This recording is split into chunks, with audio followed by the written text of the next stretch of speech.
Good evening, ladies and gentlemen, and welcome back to Dbacks Dispatch. Your favorite three guys are here. I mean, one decides to keep leaving his desk. Sit down, Brett. Sit down. We're going to go ahead and recap the Baltimore Orioles series. If this is your first time on the channel, make sure to like, comment, and subscribe so you don't miss any of our future videos. Make sure to hit that notification bell so that you do get notified every time we go live, just like this. So, yeah, we played Baltimore, and we saw just how good they are. There's a reason why they're a lot of people's favorites there in the American League. So we'll start with game number one. Brendan Pfaadt started. He looked good. But Bats kind of offense didn't show up till very, very late in the game. So that's what this team has been lately. Gabe, what are your thoughts on just game one in general? I guess my thoughts for game one are the same as the rest of the series, which was like these are the D-backs that we've seen all year, which is, losing two close games because the offense couldn't really get anything going and then blowing the teams back out for one of these games where they win. But yeah, I mean, Pfaadt looked amazing. He continues to impress. The issue, I guess, just would be that he didn't really strike anybody out. But either way, I mean, he still got the job done for the most part. He gave this team a chance to win. Fortunately, Logan Allen couldn't really secure, the 3-run deficit, and then also the offense was just completely shut down until the end. But yeah, I mean, I know we're gonna talk about it later with J Mart, man. He's looking very, very legit. I'm really, really liking what I'm seeing from him. Yeah, Justin Martinez is looking like, and they said it on today's broadcast. A lot of the Baltimore players were like, "This guy's really like, it is straight nasty. He has a fastball, slider, and a split, and occasionally he'll throw a sinker that are just straight up disgusting." Like, and I've said it numerous times, and he's starting to show it. He's not spraying the ball all over the plate, and Brett is smiling like a child right now, holding his Justin Martinez baseball card. You are muted, sir. Sorry, one of many, because I am a J Mart believer, day one believer. Just from looking up his stats back when we drafted him and everything, I was like, this dude throws like 101, has a sinker and a splitter. Are you kidding me? Yes, please. Thank you. But I mean, I don't know if we'll get into it now, but yeah, dude, Justin Martinez, I would have preferred him coming into the game instead of Logan Allen when he did, being completely honest. Especially considering he's kind of on the same track record lately that Joe Mantiply has been on, where they really have been really solid in their last, 7-ish appearances. Yeah. I mean, even in that game, Justin Martinez, he didn't throw a single 4-seam fastball in game one. He threw 12 sinkers, 9 splitters, 6 sliders, 27 pitches, 5 Ks. Yes, he had 2 walks, obviously, so the walks are still going to be a thing. But it's, he limited limited the damage around the walks. And it's just still good to see that he's able to, work off of, not like, again, the fact that he threw 0 fastballs. I didn't realize that until today when I was looking up and making the game notes. That's really impressive. That's a great sign to see that, he's not just relying on, his only 103-mile-an-hour fastball. He still threw 101-mile-an-hour sinker, so he can still throw hard. With some of his other pitches, it's just obviously like that one right there. That's disgusting. It's insane. And that's where, like, if he, the tunneling, he's really good at it, and that's what he was, really working on this year in Reno. That's why I think what helped with his walks per 9, or like just walks in general. And he's been showing in this last few weeks that he really deserves. I know I'm gonna knock on some kind of wood as many times as I can, because I said it before about Bryce that he was looking really good and deserved some high leverage situations, and he's been kind of up and down. I'm gonna knock on wood, dude. J Mart if we can have Jamar pitching the way he is, you add that to the combination of Tea Time, Ginkel, and Seawald. Oh my fucking god! Oh my god! That's disgusting. That's all we've been asking for years. He is our closer of the future. There is no doubt about it. That's what they want him to do. And I'm glad that they are giving him a chance because in prior seasons when they brought him up, like he would struggle in like 1-2 games and okay, he's done. Send him back down. But he's looking so good. Like his pitches, you just watch and you're like, that's just straight nasty. Like his stuff is, and the fact that he on Friday, like you said, didn't throw a single 4-seam fastball and he still looked that dominant, that is scary for the rest of the league. Because we all know how good his 4-seamer is. If he, as a bullpen guy, he just needs to develop one other pitch.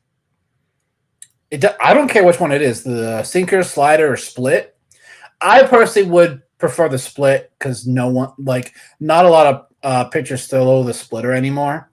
So it would be great to see him have that like fastball, like just, and then like he drops a 91 splitter on you, and you're like way out in front. Like it would look. Plus, so if he does develop the splitter, it would just make the the salt in the wound of Johan Duran being right? a former Diamondback prospect hurt just a little bit less that we finally have a guy that can do basically the same thing.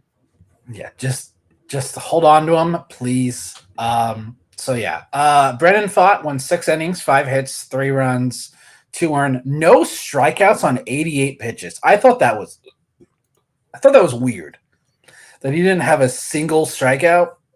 And then, like you said, Logan Allen didn't look really good.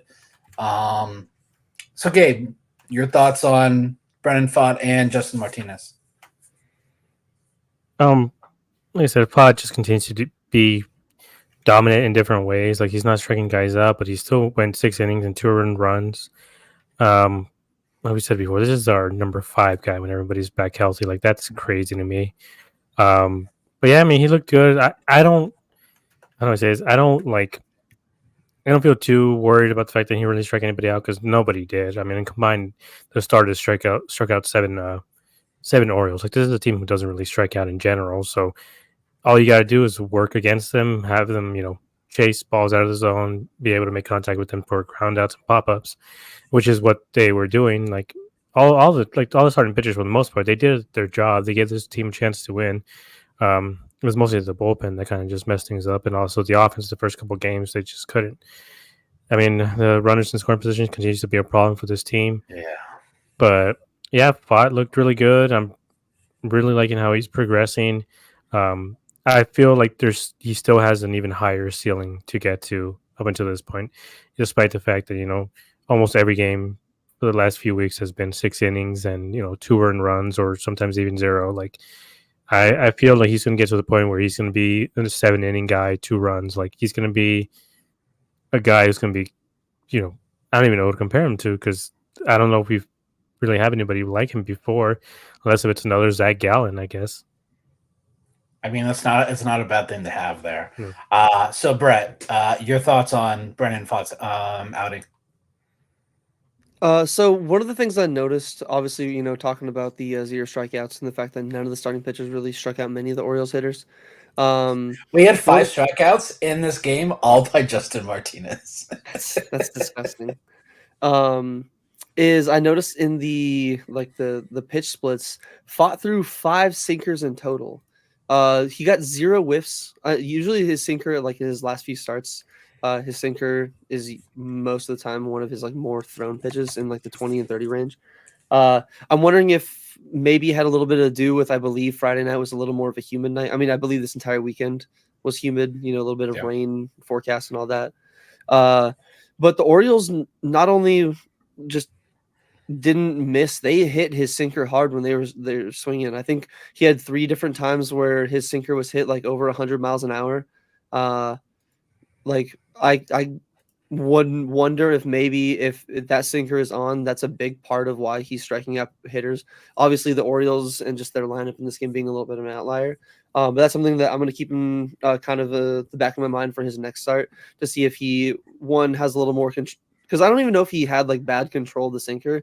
I just think it might have been the few times that he did throw it, the Orioles were genuinely sitting on it, or flip side, he did have terrible control and he threw it 5 times and was like, I'm not doing this. I'm not risking, spiking a pitch in the dirt and having to go to the backstop. So going into his next one, I'm going to be a little curious to see if he goes back to that more.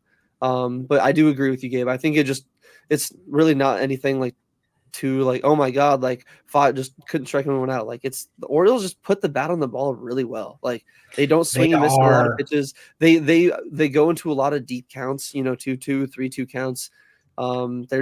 They're a solid team, man. They are a very good 2-strike hitting team. It is very hard to strike them out. And it's not just here at the major league level. They said it on the broadcast, I think, on Friday and Saturday. It's one thing that they teach in the entire minor league system going up is 2-strike hitting. And we really saw it in this series. There were a lot of 2-strike hits that you're like, oh, backbreakers. So just not fun. But for me, play of the game, Lourdes, how in the actual hell did you make this catch? Like, what? His back is almost completely turned. Like, this was a huge, and the smile on his face, and he's like, I don't think he even knows how he made this catch. Like, absolutely ridiculous. Like, he took a bad route, and then he's like coming back, and he's like, his back is completely towards the field.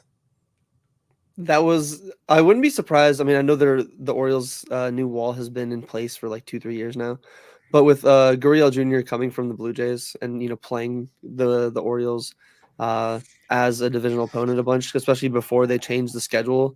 Like I believe we traded for him the year before they changed it to being not as divisional heavy. Well, technically, it was the season of. Okay, so I guess season of, yeah, either way. But I wouldn't be surprised if like his mind and his muscle memory was like, I'm about to crash into a wall right here. Holy shit. And then he just kept going back and then reached the warning track. And that's when his body was like, oh my God, I might actually have to make a play on this. And like did not a Willie Mays, but a borderline reaching over behind his back. Because again, great play. But if we're being honest, like I think that was a little bit more if he just saved his own ass at the end there, because it wasn't like it was off the wall. Like, I mean, I think that corner in that field is a little weird to read.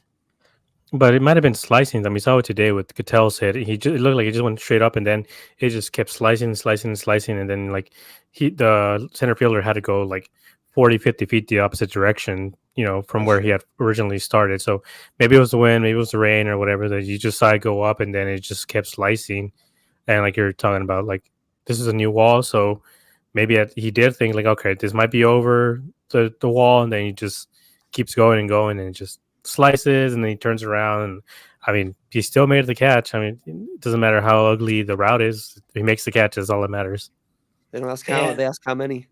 Yeah, and Brett, now the fact that you brought it up, how he saved his own ass, it's almost like the Hunter Renfroe catch from last year that everyone was like, that is amazing, where he just sticks his glove out. I'm like, first of all, it takes a terrible route to the ball. So it just makes it look like you take the right route or you read it right. It's not as amazing. But just to the fact that his back is like his entire back is facing. Yeah, this one's definitely a little bit more like I think, taking into account what Gabe said about like the ball slicing, especially because in the corners it slices towards the poles. And with the weather, we don't know how, the ball is reacting in the climate. So I definitely will at least admit it was still a really good play. It definitely isn't like, people are like, oh my God, catch of the year. And I'm like, okay, let's relax a little bit. Cedric Mullins still has the catch of the year. We're not going to disrespect that man in his own house right now. Okay, like calm down for a second. Yeah. Ketel Marte continues to stay hot. Like this was like opposite field. I love opposite field hits. I really do, because so many guys don't hit the ball where it's pitched.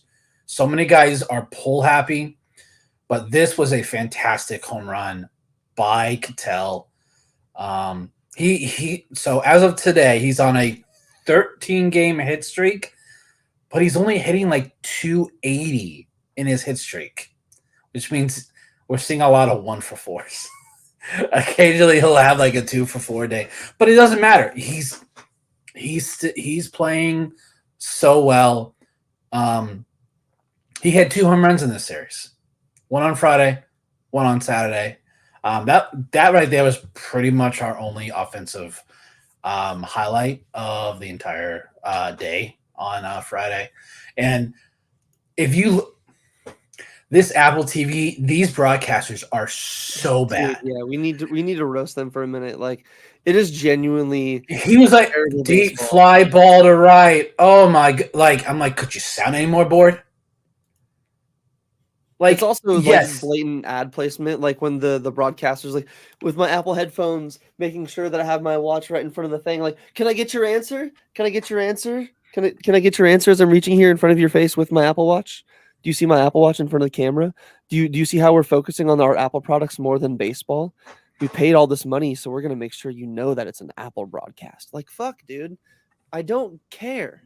Shout out to my friend Fernando. He went to Ketel's 1,000th game when they played the Dodgers, so that was pretty fun.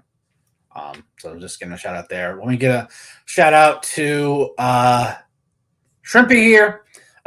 Yankee fan, yeah, he probably does know how it is playing Baltimore. And then shout out to Gugof. He was their first one in here. So appreciate everyone for tuning in. Any final thoughts, you guys, on game one? I had a couple, I guess. First, I mean, just want to mention the Apple TV thing. They were defending the umpires so hard when you can. Man, these umpires were complete garbage this whole series. They were calling the balls way outside the zone, a strike for the Orioles, and then balls in the actual strike zone, down near the middle. They're calling it, balls for them, which is frustrating. Also, I want to mention their City Connects because they're kind of ugly. They look like Walmart, Baltimore jerseys. Like, they can't even call them like Baltimore or something like that. Like put a D in there, whatever, however they say it, like Baltimore. Yeah, they're just really basic. Like they're just like, okay, like not There's that amazing. Yeah, say the only other thing I have on game one is at least a little shout out to the Orioles and their new owner. It was actually really cool seeing him being in, I believe it's called the splash zone out in left field, where they have, even explaining it to my mom, where I was like, yeah, they have a hose hooked up right from the bullpen to where whenever they score a run, they just like start just spraying water in the air. And she's like, people will just willingly sit there. I'm like, yeah, it's called the splash zone. Like, of course, like if you're gonna sit there, you're expecting that to happen. But it was pretty cool to see him out there. Just more owners need to be more, I feel like, interactive with fans. Like I know when Peter Seidler, rest in peace, when he was here at the beginning of the 23 season, Padre fans, like he was walking around even in Chase Field. Again, it sucks having us being take over here, but walking around Chase Field, just having nothing but fans come up, taking pictures, greeting people, saying hi. Just it's cool to see owner interaction with fan bases, and that was really cool to see on Friday. Even though I do agree those City Connect jerseys are definitely like they're not the worst, especially today with the Guardians being announced. They're very far from the worst. They got leaked last night, first of all. Yeah, so I mean, I think the Orioles ones are. I'm kind of a slut for like any kind of black uniforms. I like the softball looking kind of thing. I don't like the script. Everything else in it, I just wish the script was a little bit something different going on in the front. But yeah, I kind of agree. It's a little bit more boring than the others. I like the lining on them, like the little lining on the sleeves. If the lettering on the front was that color and that like color scheme and everything, that probably would have looked good. But it's just plain white like or whatever it is. In that would be kind of cool. Yeah, it would looked a lot better. But instead, it's just kind of boring looking, I think. Yeah. So we lost game one. Moving on to game number 2, which we also lost 4-5 in 11 innings. But I feel like they played a lot better. Like this one didn't feel like this one. I felt like we definitely had a shot at it. Ketel had another home run. this one just in. So this sequence with Blaze, Newman, and Marte was really weird. Blaze hits a line drive that you can't tell if it was fair or foul. And then the next pitch, he gets out. And then Newman comes up and drives a line drive right down the left field line.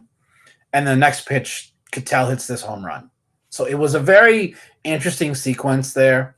Cattell's just, he's so good. And I still think he's very underrated because you'll see these rankings of second baseman and he's not near the top. And I'm like, this man, since being passed over for the All-Star game at second base last year, has been a completely different player. And they have said it on the broadcast numerous times. He felt like he was overlooked, and he took offense to that. And I'm like, whatever you need to drive yourself, I'm completely okay with it. So Cattell has been, I think he's a top 5 second baseman. He's up to 2.7 B WAR so far. So he's looked, which is insane. Really, really good. So yeah. Ryan Nelson looked okay in this one. He definitely, I didn't realize he had given up 10 hits in not even 5 innings. He caught too much of the plate though. His pitches were too much. 50 out of his 87 pitches were within the zone, and 11 were hard hit. And I believe in the second inning they had like 4 of them. So right now, I would say if Eduardo Rodriguez came back today, Ryan Nelson is in the bullpen or in Reno. Because I think Slade has performed better. Mm-hmm. But I think they said we're still at least a month away from him coming back. So Ryan Nelson and Slade, you guys have about a month to battle it out. So, Gabe, your thoughts on game 2? This was one of the weirder games, I guess. Ryan wasn't amazing, but he also, I don't feel like he was as bad as sometimes the stat lines can look.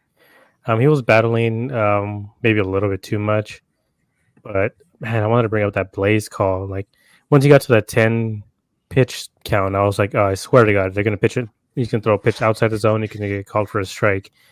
And yeah, that ball was like 4 inches. Like it was at his head at that point. It was called for a strike. It was nowhere near the zone. Everyone's like, "Oh, Adley Rushman. That's just who he is." I'm like, that was nowhere near close. Like, you can't say that's Adley, and then just a bad umpire. Like, I don't know what else to say at this point. Like, we need robot umps. Like, at least give everybody the challenge system and stuff like that. Because at that point, that could have changed the game. We're talking about a game where they lost 5-4. If Blaze would have gotten on base, he would have walked, and then Newman the double or triple, right? Or double. Blaze would have scored. Yeah, it was a triple, right? Yeah. So yeah, Newman a triple.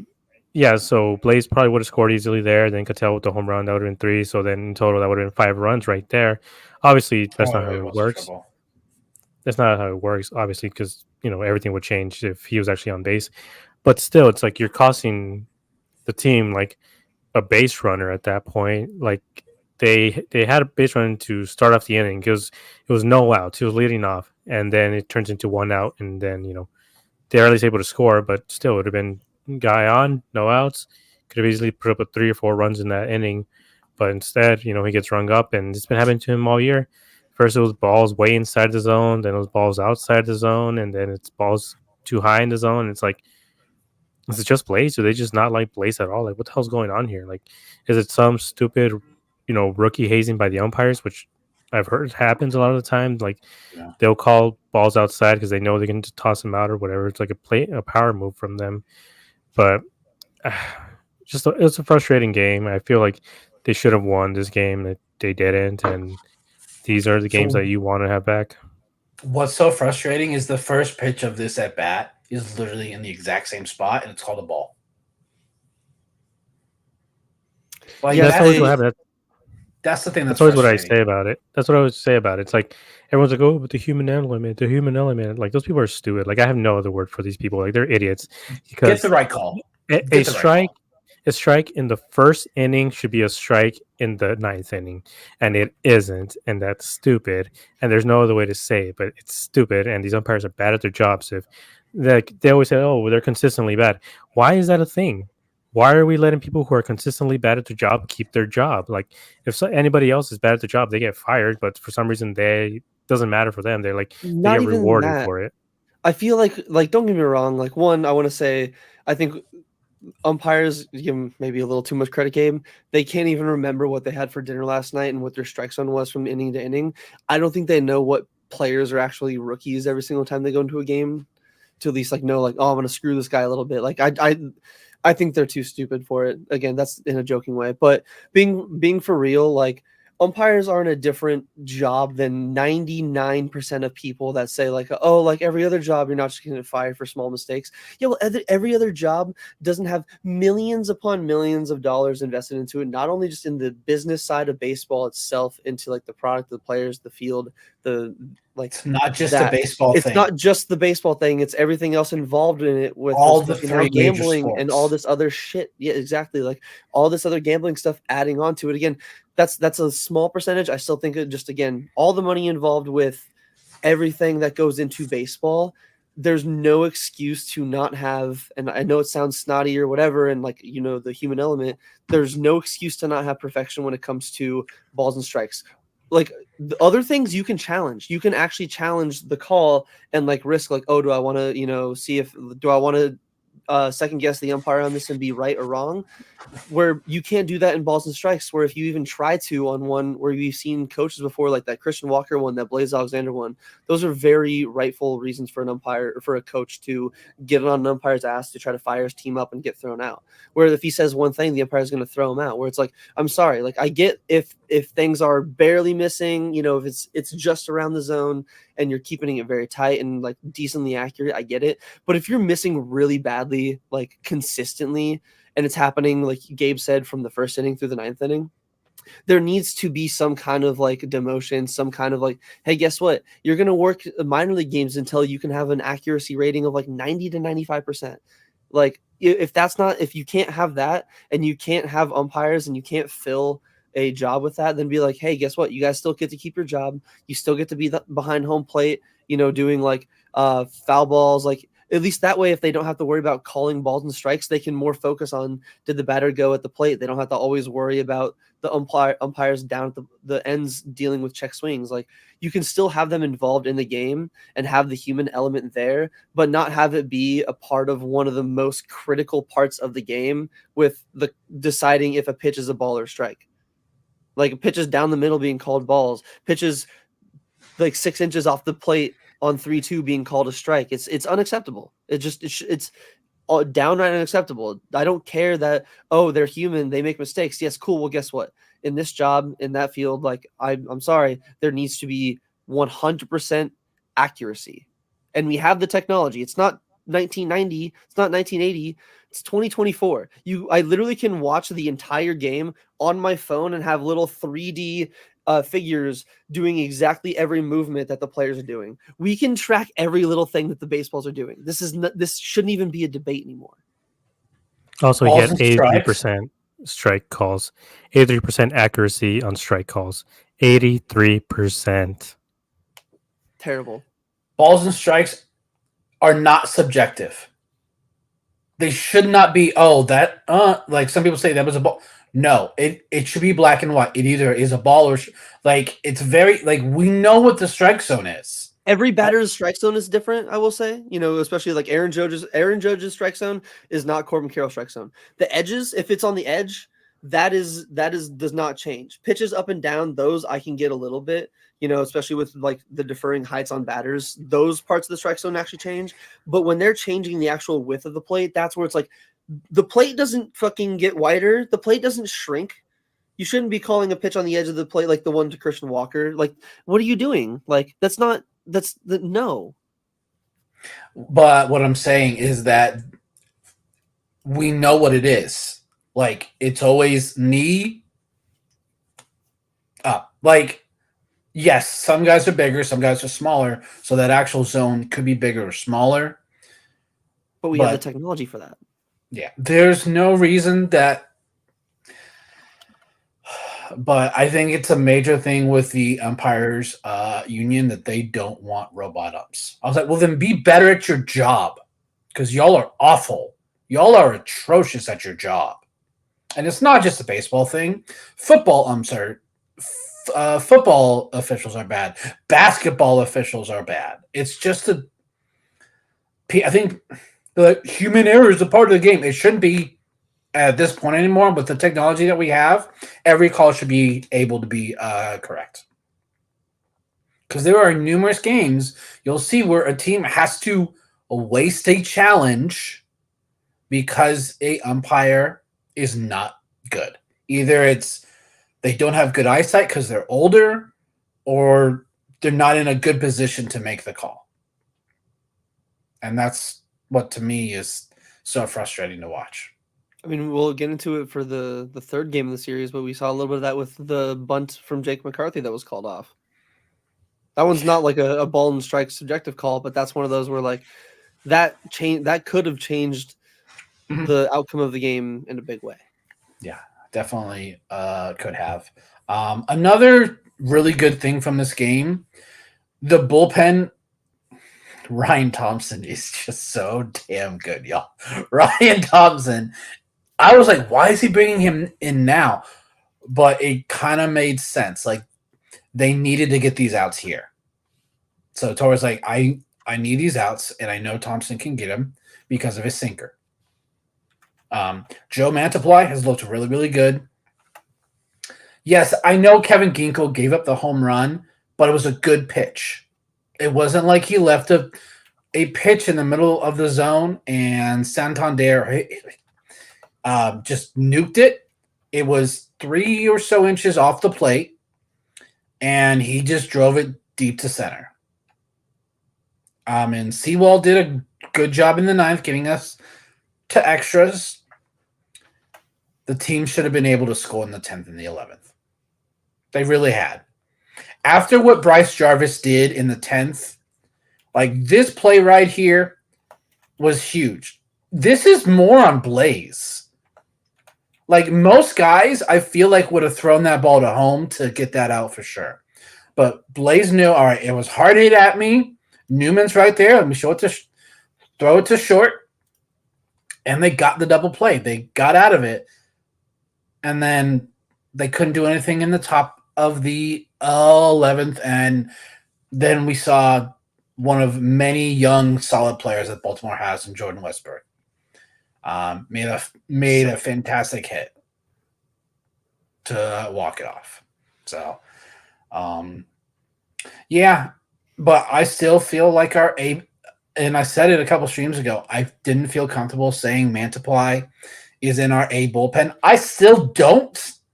I'm a little iffy on it, but he's done well. So I'm not completely against the idea. I just would, if everything goes the way that it should, I would like to see the perfect script is starter goes 6, gives up like 5 hits, 2 earned runs, tea time in the 7th, Ginkel in the 8th, Seawald in the 9th. That's my perfect script for a game.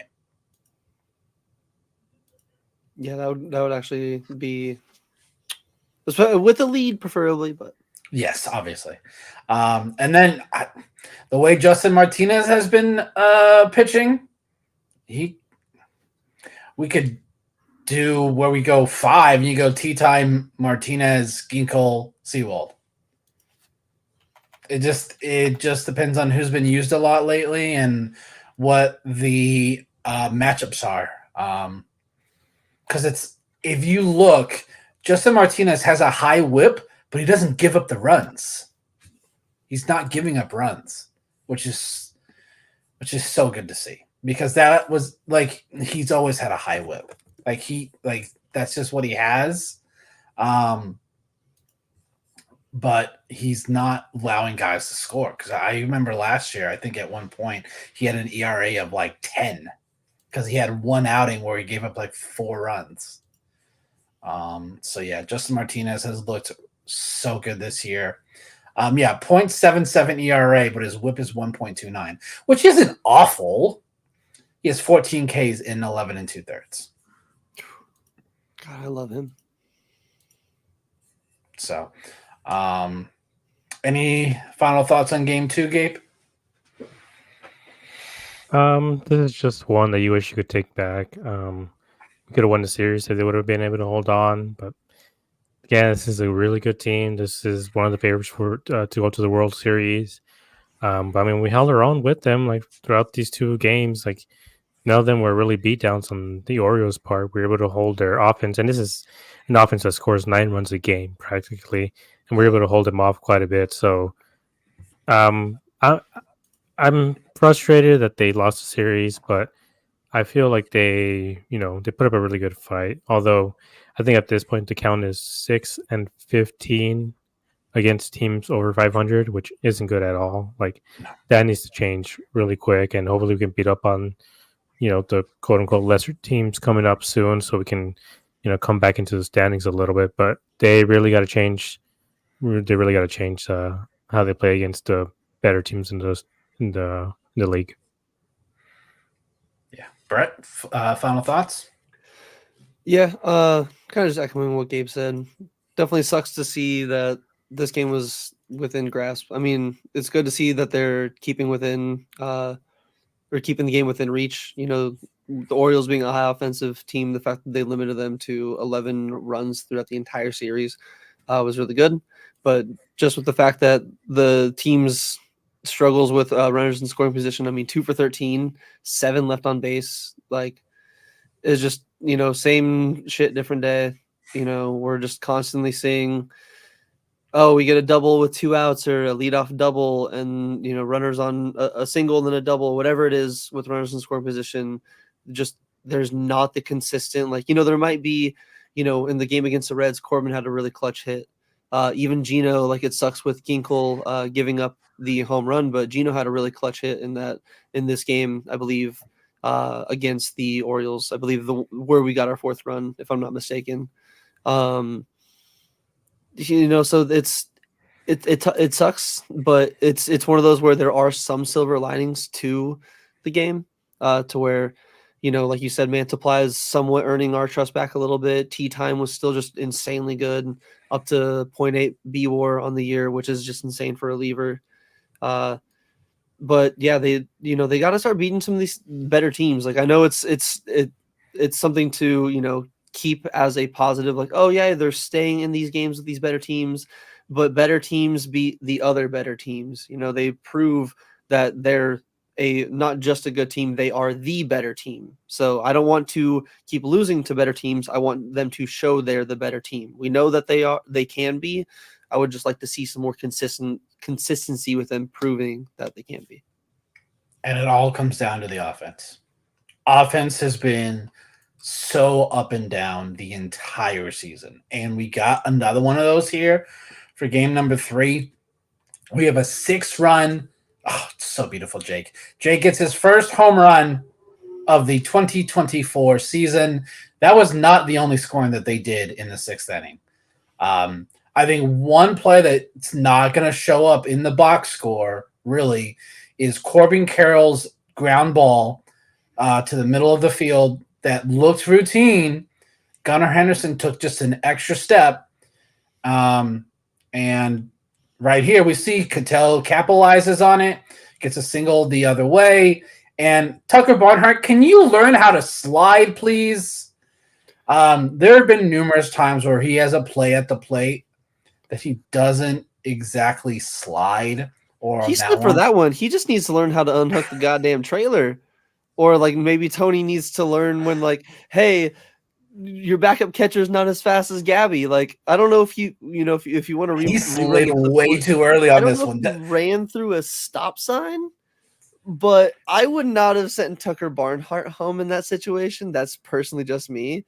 Maybe the absolute mass that Tucker Barnhart is and the freight train he is coming home made Adley Rutschman just freak out on that. Or I think James McCann was their catcher today. Yeah. Made McCann freak out on the ball bouncing into him. But I mean, at least he did technically slide at the end of the play, but that was definitely he was going into his slide because he was like, well, I'm about to be tagged out. Pity slide. And thankfully he missed it. But I don't know why Barnhart was sent, if I'm being completely honest with you. Yeah. And then we also got Randall Grichuk. He is so this. I said it last stream. This platoon DH is working out so good for us right now. Jock plays good when he gets a chance. So does Randall. And I'm digging all the pink that we saw today. So happy Mother's Day to all the mothers out there. If you're watching, you are the unsung heroes for a lot of these baseball players. They have said, like, there were many quotes that came out. Without their moms, they would probably not be here. And another play I want to talk about, this Geno play. It's had they called him out, I think he would have still been out. Because what's interesting is his foot's on the bag on home plate until he gets the ball, and then he moves it just a little bit. It's really hard to tell if there's any sort of dirt between his foot and home plate. But I would say because they called him safe, and I think that's what they said. The call was confirmed, which basically means there was not enough to overturn the call. If the call's confirmed, that means that they 100% without a doubt could prove that his foot was not on the plate. If they said that the call stands, that's them basically saying that there's not enough to overturn it. So I think that if they did call him out, because I was at the bowling alley when I saw on the broadcast, they kind of zoomed in and you could a little bit see the white of the plate, and then the cleat was right here, and then there's a little strip of brown. And he was full on flat on the ground, he couldn't even get his foot up. So usually when they say confirmed, it means that they have full concrete clear evidence that they're yes, this is the right call. So I think he would have been safe either way, but it was just good to see Geno's blazing speed, just like Tucker Barnhart, cause a missed throw at the home plate. Yeah, so that was interesting. Zach Gallen looked good in this game. And I don't know where his velocity came from, y'all. He was throwing 95 today. He touched 96.3. Yeah, I'm I don't know where you got that extra fire from, but I'm glad because his mom was in the stands for Mother's Day. He wanted to do a little Dallas Braden 2.0, Yeah, so he goes 6 innings, 4 hits, 2 earned, 2 walks, 4 Ks. He did give up a home run. He was very balanced today. 39 fastballs, 15 changeups, 10 sliders, 18 knuckle curves, 3 sinker, and he threw his cutter 1 time. So he has been he is loving his curveball right now. Since that Colorado start, it's probably his second most used pitch outside of his fastball. He doesn't throw his changeup anymore, which is so weird because when he first came here, that was his pitch. That was his out pitch, was his changeup. He doesn't throw it that much anymore. It's his fastball and his curveball. So, and that's crazy because his changeup is still a good weapon. Yeah, and I wouldn't be surprised if he brings it back in a month or two because everyone's oh, he's going to throw his curveball, and then he goes back to using his changeup. That's what I love about Gallen is he tries not to rely on his one secondary pitch too much. He'll use it for a little bit, and then people get used to it, and then he'll change to another secondary. And that's why he's so dominant. He's 5-2, by the way. So he's getting those wins. So really, really great to see. And so, Brett, you talked about it on Jake McCarthy's home run. Was it? I don't think it was this at bat. No, it was the at bat. I believe in the same inning they scored. I believe it was in the 4th when Corbin had that double when they put up those the 2 or 3 runs, whatever it was. But yeah, there was a runner on second. Jake McCarthy went to bunt him over. I originally, because again I was at the bowling alley, I didn't see it. I thought that the umpire called him out because he stepped out of the batter's box. Because I believe if your foot is out of the batter's box when you make contact with the ball, you're automatically out. Yeah. But his foot was on the line. He made contact with the ball, bunted it. The ball hit the line, the batter's box, and then went fair. And then on the play, the catcher threw it into the outfield. I believe Gino was on second, or Newman. Yeah, Gino was on second. Gino would have come home and scored, but the umpire just called it dead, said it was, I believe he said it was a foul ball. And again, that's not as like a bang play. That's not a subjective play like balls and strikes. That's a little bit more of like maybe he genuinely did see Jake step out of the batter's box. Because again, the pitch coming in, there's only so much that the human eye can focus on. But again, it's still, again, thankfully it worked in the Dbacks' favor. Everything in the end was good. But who knows if that bunt call being overturned, doesn't go out that way or goes that way, and then the D-backs end up losing that game. That could have been a really big thing to look back on. Like, it's just little things like that where, again, that one I'm not as critical on an umpire as I am with like balls and strikes. That's a hard play. That's a hard one. That's a hard one. It's definitely unfortunate. Again, just glad that it turned out good. But I feel like things like that should be somewhat challengeable to be like, hey, like, maybe don't let the run score, but like if the guy clearly threw it past the third baseman, put the guy in second, put the other guy in first. Like, I don't understand. Like, there's got to be some way to kind of like challenge some of those like I think foul balls should be added onto like a play that you could challenge. If you can challenge a foul ball home run, I think you should be able to challenge a foul ball bunt, foul ball line drive down. Like, go back to the Santana no hitter. The Cardinals wouldn't have been no hit if they could challenge that play because that thing touched the goddamn chalk. And I think a play like this will never be able to be challenged because then you're like, where do you place the runners? Like like you don't know. And they showed the replay as he's bunting. His foot is right on the inside chalk line in the left-handed batter's box. So I'm wondering if he thought, I'm trying to find out like why he thought the play was dead. Like, did he think it hit Jake as he hit the ball? Was it because his foot was on the line? Like, I don't know why the home plate umpire called it dead. I believe it's because again, I could be mistaken, but if I remember it, if the same rules like it was in Little League, if the batter makes contact with the ball and they are outside of the batter's box, like genuinely, like not just like a foot on the chalk line like we see when they're standing at the plate, like that, where if he went to square around, if his foot was in front of the catcher, like right behind the plate, fully out of the box, and he made contact with that, I believe he is actually out. Like, it's a dead ball. Then why? Well, then why did they continue the at bat? If that was the case, why they were discussing it. I think that's why he did that, and then immediately he was like, he saw and he was like, "Oh, you didn't like." Again, I could be wrong. I don't fully know. It's a bang, really tough situation. But yeah, I'm not too sure.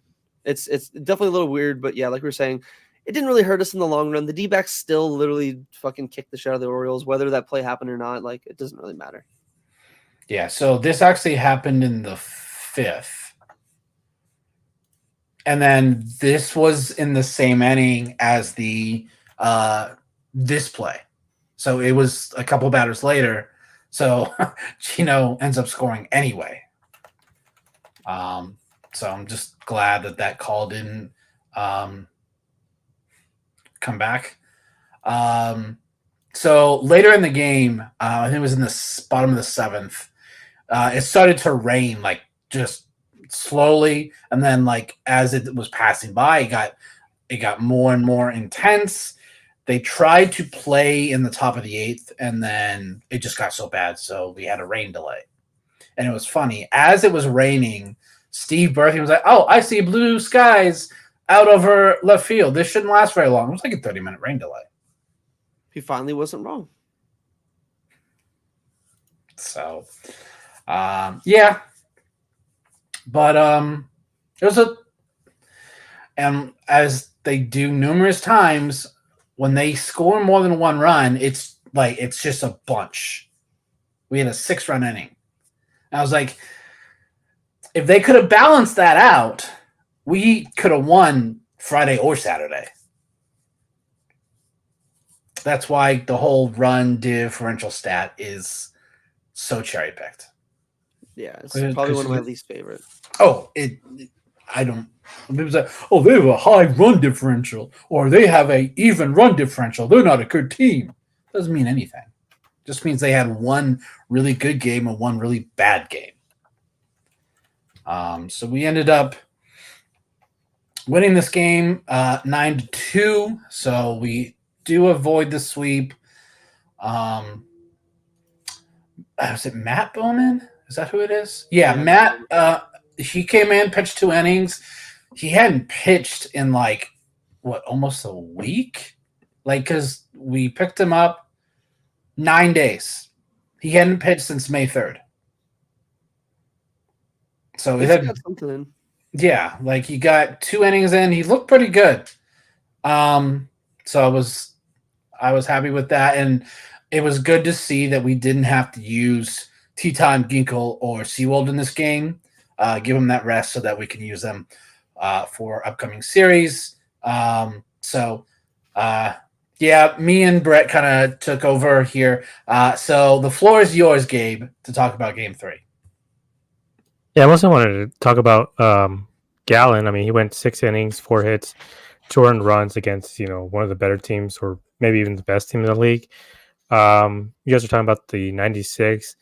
We talked about it earlier in another episode when Gallen started spring late. Like, he most likely was still working on his command, his speed, and everything. So when he came into to start the season, that's why he was hitting 92, 93, and everyone was worried. I'm like, he had a short spring training. He's working out to it, but this is who he was when he first came here. He was throwing 95, 96, 97.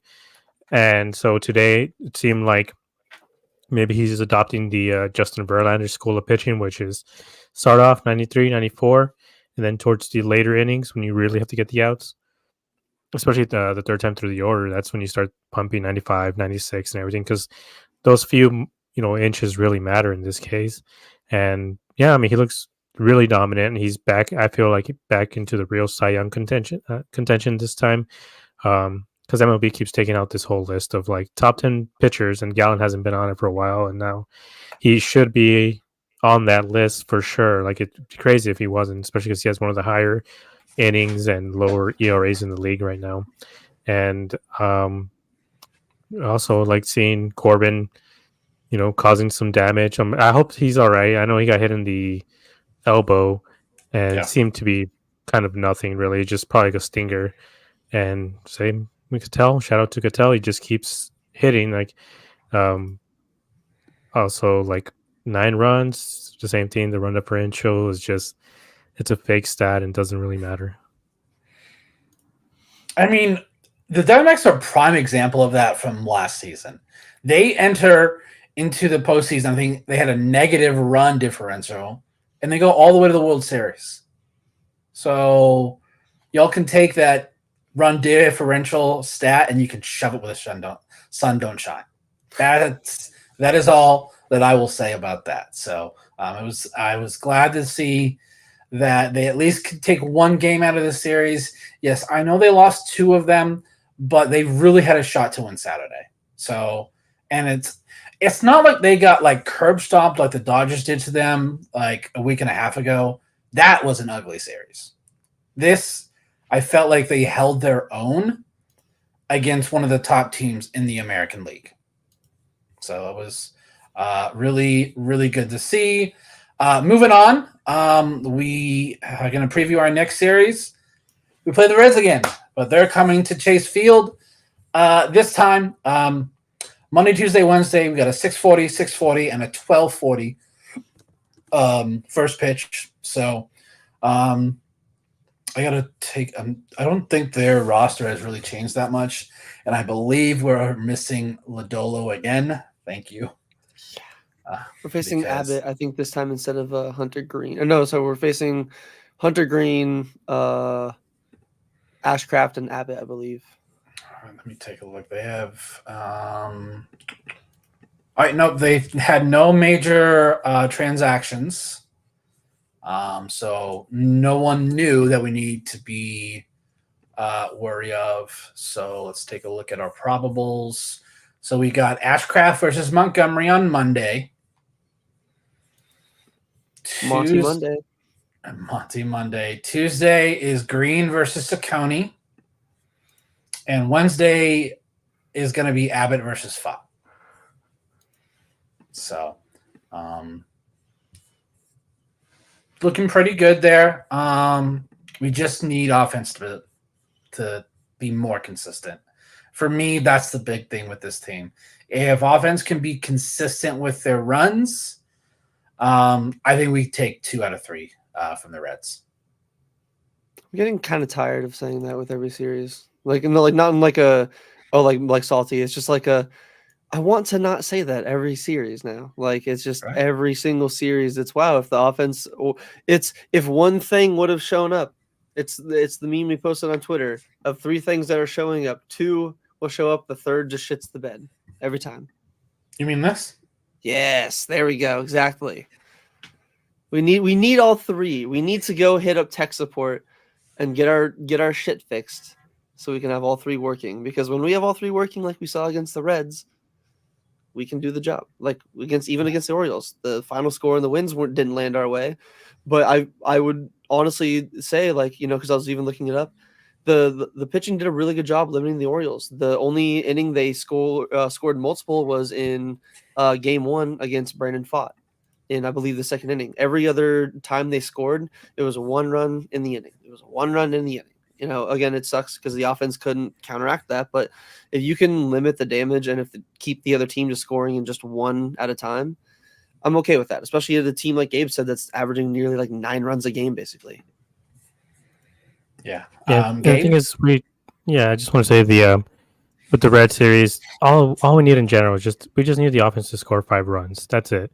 Like, it doesn't seem, either it might seem like a lot or a little bit, but it's like with how many base runners this team actually has, it's not like they're, getting 2 hits and then no walks and just completely dominated. For the most part, most of these games, they're getting around 10 base runners and then they're just not doing anything with them. They're not moving them up.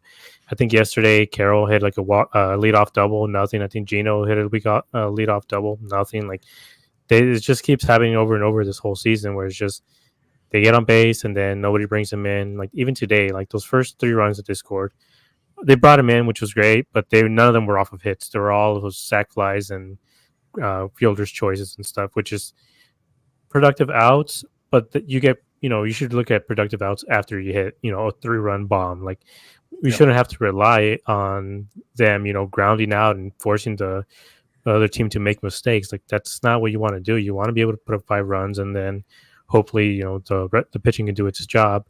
And yeah, that's what I'm hoping for. I feel like they can or should take the series. Again, we keep saying that, but I'm going to keep saying it until I guess the season's over because on paper, they should be the better, more superior team, but they just, they've yet to really, really show that. But if they're able to sweep, I believe they should be at 500 after this. And, they're also 5-2 in their last 7, so they're able to replicate that again. Hopefully, be around 500, maybe a game above 500 by the end of the week. Yeah. So one thing I want to bring up that I don't think a lot of people want to admit, Kevin Newman has been a godsend. He has. I know we all love Blaze, but I think defensively, shortstop, he is struggling, and I think he's thinking too much. Like he's like, I got to make this throw. They put him at second base on Saturday. He had 6 putouts or 6 assists. So he did really well at second base. It's just when you do that, you now have to put Cattell at DH, so then you can't play Jock. So that is a little bit of a bummer. So my bold prediction for this series, Gurriel has 2 home runs in this series because I think he's starting to come around. He's looked really, really, really good the last week between Cincinnati and Baltimore. So that's my bold pick. Gabe, what's your bold pick for the series? I guess mine would be that our four-headed monster of Carroll, Gino, Gurriel, and Moreno. They all go off during the series and hopefully get back to who they were last year. Brett, you're muted. Sorry, yeah. My last few bold, 3 bold predictions in a row have not gone the greatest. I mean, this one didn't go terrible. I predicted Corbin 2 home runs in a game. At least he got 2 hits in a game. I'll take that. Wins where he can get them. I guess mine will just be the team overall in the series goes over 500 with runners in scoring position. Just see some consistent offense. Walk-off sports talk. Yeah, I didn't expect much. To be honest, I didn't think Newman was going to make this roster because coming out of spring, I thought it was going to be Domo and Lawler for our shortstop. Then Blaze balled out, and then we got Lawler injured. So I was like, all right, so it's going to be Blaze for sure. And then Newman, he probably was our most consistent hitter on this road trip. Yes, I know. Obviously, in the group chat, you guys saw it, but there was a game where he went 0 for 4. I think it was back-to-back 0 for 4s, whatever it was. He was struggling, and it was right after the stat that came out that he had 5 outs above average at short, and that's when I was like, all right, we need the meme of Simpsons where it's Mo but of Mike Hazen throwing out Nick Ahmed. But Barney throwing out Barney of Nick Ahmed, and then right behind him, it's just Kevin Newman right there. It was like, hey, I'm here with my good glove, but I can't hit. And then, of course, literally as I ask our producer Josh to make that meme, Kevin Newman, like you said, has back-to-back games where he kind of goes off. Yeah. So, this is a really good question. With Perdomo coming back, it's gonna be a tough decision for them. I think Blaze will go down just because he has the options. Yep. There's at least the clear hey, there's something for you to work on. At least they can probably admit hey, we're not going to say it's your fault that you've had struggles at short it's entirely your fault. It probably didn't help that we talked about that you played your entire spring training at second base. Go get some time at shortstop. Get your confidence back. We know you're a good fielder. You have a great arm. Just get whatever yips and whatever mental thing you have at short, get it out of you. And then, because again, Kevin Newman's only going to be here for this year. It's Blaze at least has something he can work on and improve on. So me personally, I think it's definitely going to be Blaze going down. But I honestly wouldn't be too surprised if randomly they were like, you know what, Kevin, we appreciate everything you've done. We're going to go with the bat first. I just don't see it that way. So, everyone, we have a segment where we are bringing back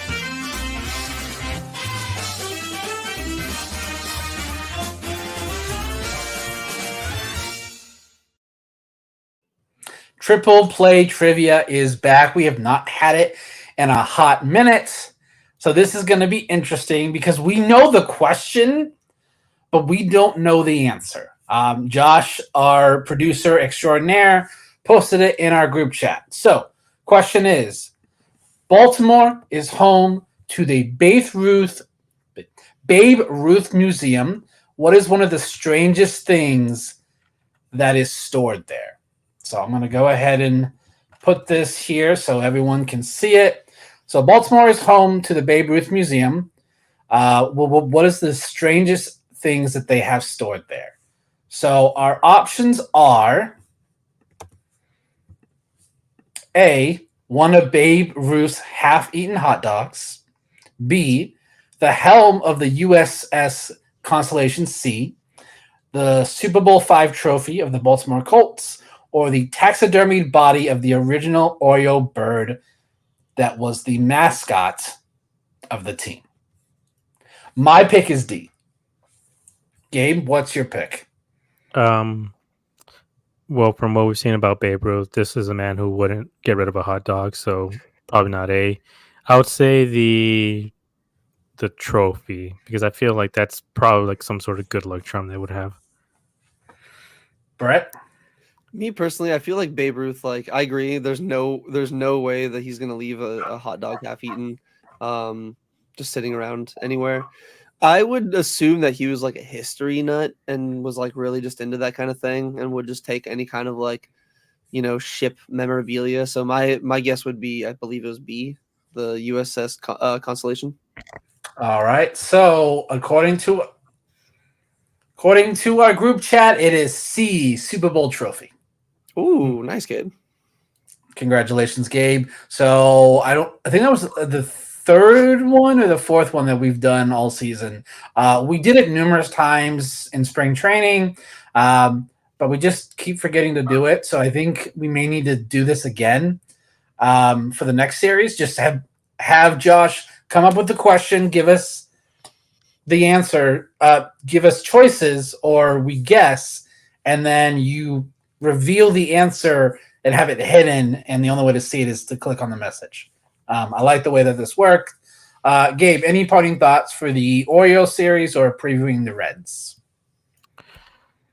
Just get over 500. That's all that matters right now, because if you're at around 500 or a little bit over 500 coming into the summer, especially after the All-Star break, you should be in good position to make the playoffs, especially because the landscape is going to change dramatically in the next few weeks, I think.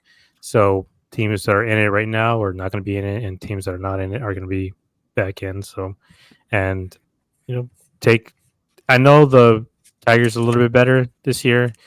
If you're able to take both series, maybe sweep one of them, I think we're back in a good place. Brett, any parting thoughts? Yeah, kind of just agreeing with what Gabe said, and would want to see them hopefully sweep, if not just win the series at minimum, keep the momentum going. But I'm really interested to seeing Monty have a bounce back start. I know his first start at Chase Field didn't go very well against the Dodgers. So hopefully him going against the Reds, because I looked it up. I believe the Reds this year have only scored 5 runs or more in 9 games this entire season. My math could be off by a game or two, but if I'm correct. So it would be nice to see him capitalize on an offense that's kind of struggling a little bit. Give the home fans a little bit of a better show than what he got last time. But yeah, just kind of agreeing with Gabe. Would love to see overall just a series win, but a series sweep would be chef's kiss. It'd be great to see it twice in a week, because we'll do it to the Reds again. So, yeah, my only last thoughts here are just I need the offense to be more consistent. I'm getting a little worried about Gabby.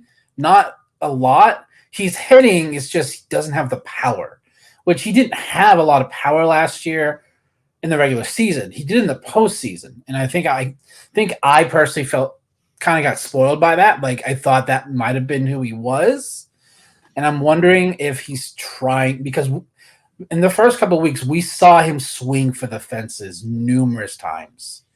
I think he's starting to not do that as much. He's doing what, as Steve Berthiaume calls Gabby Lane, which is literally right at the second baseman. I love watching him do that. Hit the ball the other way. So appreciate everyone for tuning in.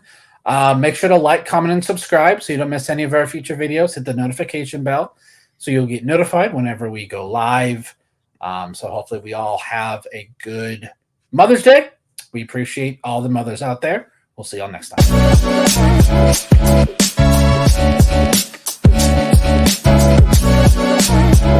time.